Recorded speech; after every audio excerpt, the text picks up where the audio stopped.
আমাকে চেনো? আপনি ফাইনাল ইয়ারে পড়েন, প্রেম করবা? এবার কেউ প্রপোজ করে? তো কিভাবে করে? ফুল দিয়ে, হাঁটু গেড়ে, দুটো হয়ে করে? এক দিলে ইটস ওকে, কিন্তু আপনি যদি সিরিয়াসলি আমাকে প্রপোজ করেন তাহলে খুব লজ্জা হইতেছে, আমার একদমই জমতেছে না, বুঝছেন? I love you. পড়াশোনা নাই? জি আপু। আচ্ছা, তো এখানে কি করো? তাহলে তো আমার আর একটা থাকলো না। শোনো, তোমাদের একটা প্রশ্ন করি, কানের নিচে খাবা নাকি এখান থেকে যাবা? আমরা চলে গেছি।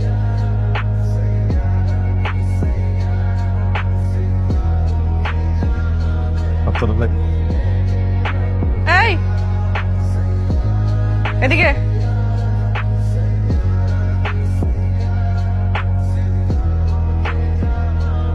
জি আপু আমাকে বলতেছেন? না, এই গ্যাপ পড়া, এই জায়গায় থাকো, বাদ বাকি যাও।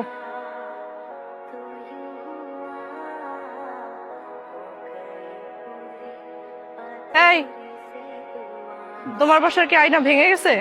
যাও।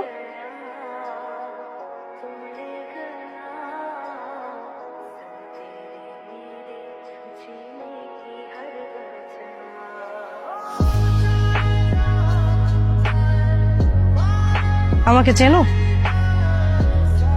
জি চিনি। কিভাবে? আপনি ফাইনাল ইয়ারে পড়েন, আমাদের সিনিয়র।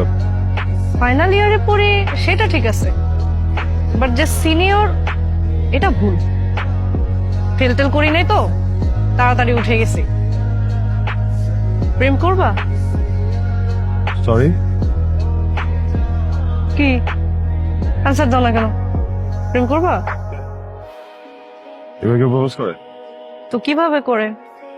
ফুল দিয়ে, হাঁটু গেড়ে, দুটো হয়ে করে? দেখেন, আমার কেন যেন মনে হচ্ছে আপনি আমাকে র্যাক দেওয়ার ধান্দায় আছেন। র্যাক দিলে ইটস ওকে, কিন্তু আপনি যদি সিরিয়াসলি আমাকে প্রপোজ করেন তাহলে খুব লজ্জা হইতেছে, আমার একদমই জমতেছে না, বুঝছেন? প্রেমটা না জন্মগত একটা খ্যাত বিষয়। মানে ফোন আপডেট হয়ে যায়, মানুষ আপডেট হয়ে যায়, মানুষের লুকস আপডেট হয়ে যায়, হ্যাঁ সফটওয়্যার আপডেট হয়ে যায়, প্রেম আপডেট হয় না। একদম শুরুতে প্রেম যেরকম ছিল, প্রেম এখনো সেরকম, ওই হাঁটু গেড়ে বসে লুতুপুতু করে বলা হয় লাভ ইউ, ওইটাই। হ্যাঁ, তো এটা চেঞ্জ করলে না প্রেমের আসলে ভিত্তি থাকে না। খ্যাত প্রেমই ভালো। দেখো ছেলে, শুনেছি তুমি অনেক বই টই পড়ো, শিল্প চর্চাও করো, তাহলে তোমার ভাষাতেই তোমাকে বুঝিয়ে বলি। আমি এমন একটা কবিতা হতে চাই যে কবিতাটা তোমার কাছে অনেক প্রিয়, তুমি সেটা সারা জীবন ধরে পাঠ করবে। চিনি। বুঝিয়ে দিচ্ছি।